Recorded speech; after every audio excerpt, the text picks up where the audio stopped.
Kompeni Belanda semakin gencar mencampuri urusan bidang perniagaan dan pertanian seperti yang diperintahkan oleh Residen Jan Donker van der Hoop. Pada tahun 1729, Kompeni Belanda melakukan pendataan masyarakat dan status kepemilikan tanaman kopi di seluruh wilayah Kesultanan Cirebon. Pendataan itu dilakukan oleh pasukan Kopral Jacob Titer yang pelaksanaannya diawasi oleh para mantri pegawai kesultanan yang ditunjuk oleh masing-masing penguasa Cirebon. Pada pendataan yang telah dilakukan, ditemukan data bahwa di desa Sayana, wilayah kekuasaan Kasepuhan, terdapat kepemilikan ratusan pohon kopi milik Pangeran Raja Panengah Abdul Kayat Suryanegara. Begitu pula di beberapa wilayah kesultanan lainnya.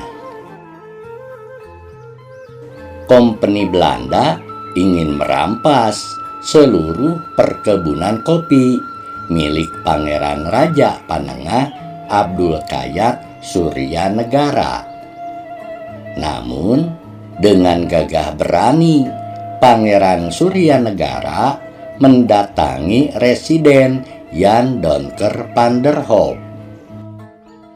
Di dalam dialognya, Pangeran Abdul Kayat Suryanegara dapat menyudutkan Residen bahwa tanah perkebunan kopi itu adalah milik pribadi dari leluhurnya, ditambah hasil pembelian dari para penduduk.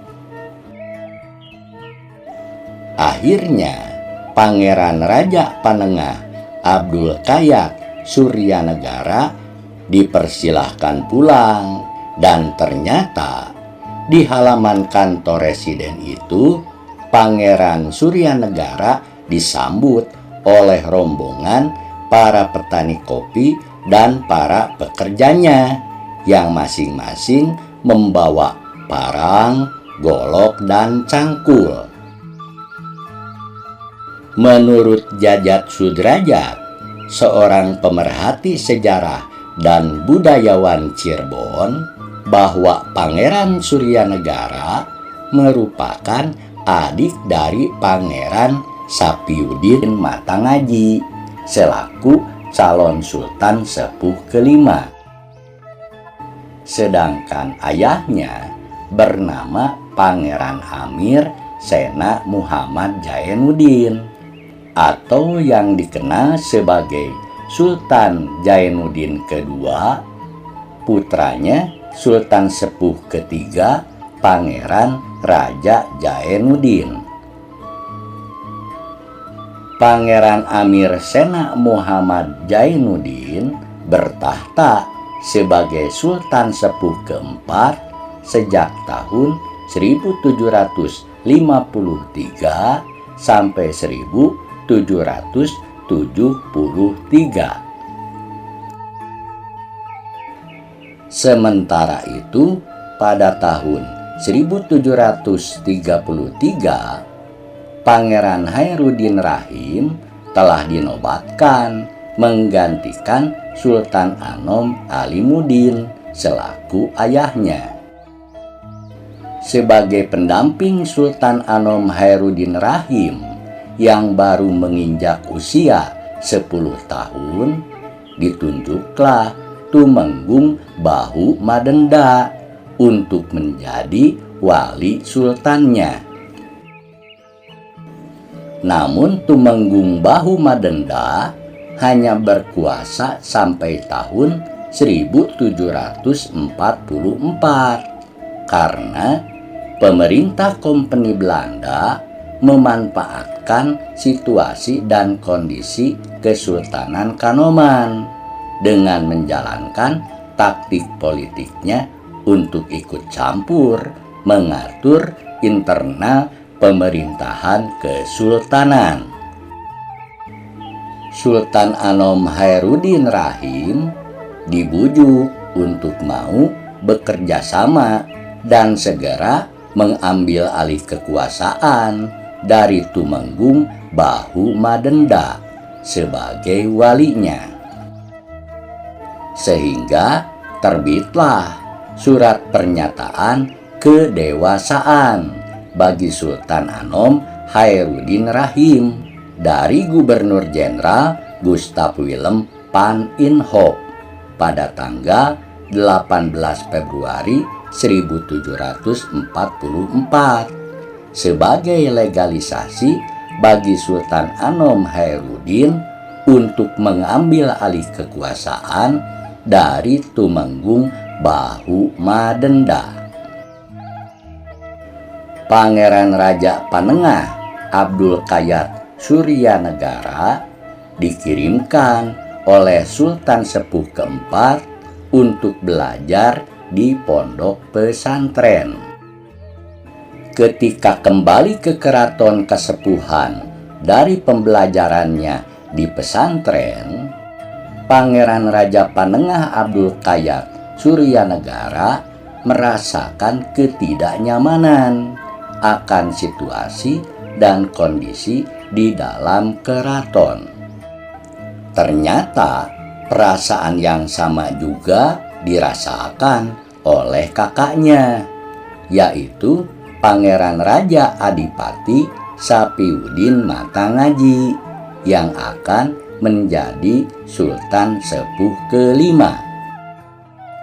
Bagi mereka berdua, keraton kesepuhan dan keraton-keraton Cirebon lainnya, suasananya sudah sangat jauh berbeda bila dibandingkan dengan suasana keraton pada masa kecil mereka. Suasana keraton-keraton di Cirebon saat itu sudah banyak dimasuki oleh orang-orang Eropa ataupun para pribumi yang berpihak terhadap penjajah Belanda. Begitu pula dengan para kerabat kesultanan pun banyak yang tidak senang akan keadaan saat itu, di mana pihak kesultanan dibatasi kewenangannya oleh kompeni. Pada masa itu, kedudukan sultan sebagai penguasa politik tradisional digantikan menjadi pejabat setingkat bupati atau residen. Namun, sultan hanya diberikan kedudukan dan kewenangan sebagai pengelola adat budaya dan kesenian saja. Bahkan untuk mengurusi masalah internal keraton, termasuk menentukan status para pangeran dan mengangkat pegawai, kesemuanya harus mendapatkan persetujuan dari pemerintah kolonial Belanda.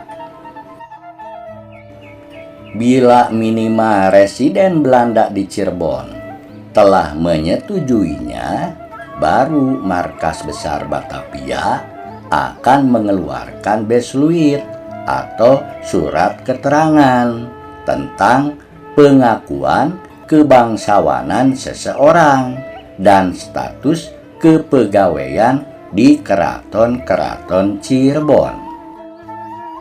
Jadi, di saat Belanda telah mengeruk keuntungan sebesar-besarnya dari Cirebon dan wilayah lain di Nusantara, justru hak-hak para Sultan Cirebon sama seperti para penguasa pribumi di daerah lainnya telah digantikan statusnya seolah sebagai pamong praja atau aparatur sipilnya Hindia Belanda.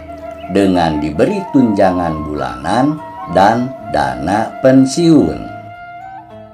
Situasi kondisi itu mengakibatkan banyak keturunan bangsawan di Cirebon dan Menak atau Ningrat daerah lainnya yang tidak mendapatkan gelar tradisi turun-temurunnya karena tidak mendapat besluit dari pemerintah Kompeni Belanda. Sebaliknya, para pribumi yang mengabdi kepada kolonial Belanda sekalipun bukan keturunan bangsawan atau Menak malah diberikan besluit seolah seorang ningrat minimal bergelar Raden. Para Menak, ningrat atau bangsawan yang tidak mendapatkan besluit dan tidak mendapatkan gaji bulanan ataupun tunjangan serta pensiunan dari Kompeni Belanda, maka oleh para penguasa Kesultanan di Cirebon, begitupun di wilayah Tatar Priangan, diberdayakan dengan status abdi dalem yang bertugas untuk terjun ke masyarakat menangani masalah-masalah kemasyarakatan.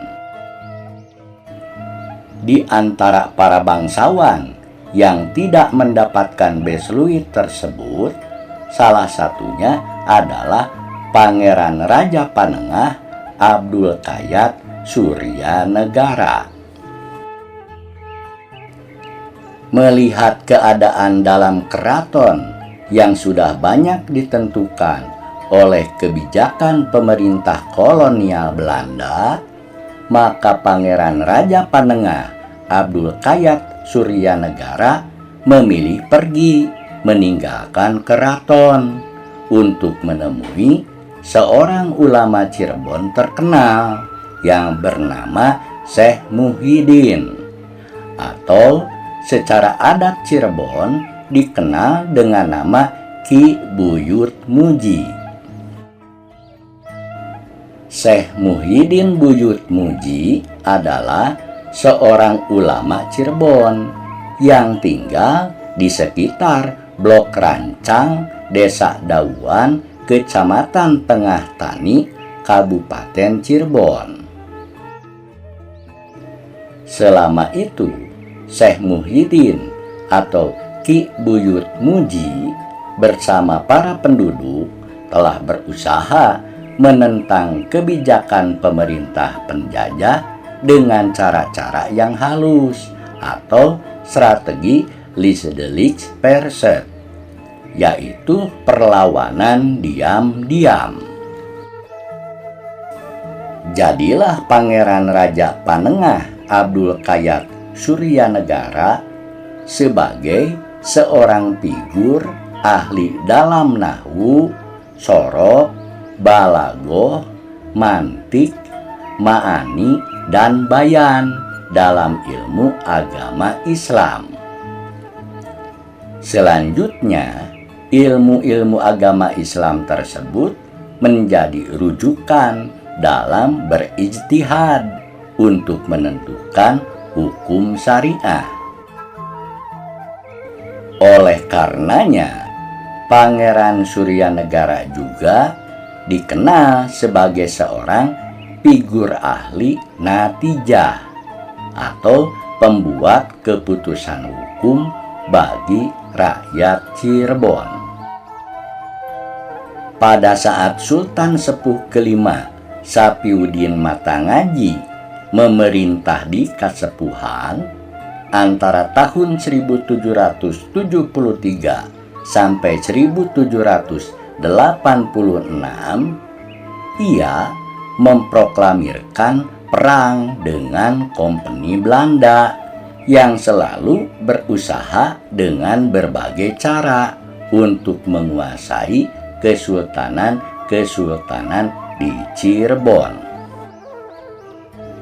Pemerintah kolonial Belanda membujuk Sultan Sepuh kelima Sapiuddin untuk bekerja sama dalam berbagai bidang. Tetapi Sultan selalu menolaknya. Tentu saja Pangeran Suryanegara sangat mendukung sikap kakaknya itu. Akhirnya, karena mengalami berbagai tekanan dari kolonial Belanda dan kroni-kroninya, maka Sultan Sepuh kelima Sapiuddin bersama pengikutnya pergi meninggalkan keraton Kasepuhan. Dalam kisah tutur tinular yang diturunkan secara turun-temurun di Cirebon, dikisahkan dalam perjalanannya Sultan Sepuh kelima Sapiuddin bersama pengikutnya berjalan ke arah Blok Capar, lalu meneruskan perjalanan ke arah Bukit Pasir Anjing di desa Sidawangi untuk mencari tempat yang lebih aman bagi kubu perjuangannya. Di desa Sidawangi, Sultan Sepuh kelima Sapiuddin beserta pengikutnya membangun sebuah pesantren yang sekarang disebut Kampung Blok Pesantren. Dari desa Sidawangi, Sultan Sepuh kelima Sapiuddin bersama pengikutnya kembali melakukan perjalanan menuju pedalaman Cirebon dan tiba di daerah yang sekarang disebut Desa Matangaji. Di desa inilah akhirnya dibuat sebuah perkampungan kecil yang oleh masyarakat hingga kini dikenal dengan nama Blok Dusun Pedaleman, yang berarti tempatnya para abdi dalam dan pembesar keraton. Di Dusun Pedaleman tersebut, Sultan juga kembali membangun sebuah pesantren dan mengajarkan ilmu keislaman sehingga pengikutnya semakin bertambah. Suatu ketika dalam pengajarannya, Sultan Sepuh kelima Sapiuddin berpesan bahwa mengaji itu harus sampai matang. Oleh sebab itu, wilayah pesantren tersebut dinamakan Matangaji, yang sekaligus melekat pada nama Sultan Sepuh kelima menjadi Sapiuddin Matangaji. Dekatnya Sultan Sepuh kelima Sapiuddin Matangaji dengan masyarakat, para ulama dan para santri membuat semakin kuatlah pasukan perjuangannya, terutama dengan bergabungnya Kiai Abdullah dari Lontang Jaya, Kiai Jatira, Kiai Idris dari Kempek, dan Kiai Ali Mursyid dari Babakan Ciwaringin dengan para santrinya. Kiai Jatira sangat marah ketika pemerintah kolonial Belanda berencana merobohkan pesantren Babakan Ciwaringin untuk membangun jalan raya, sehingga Kiai Jatira memindahkan patok penanda pembangunan jalan ke sebelah utara pesantrennya.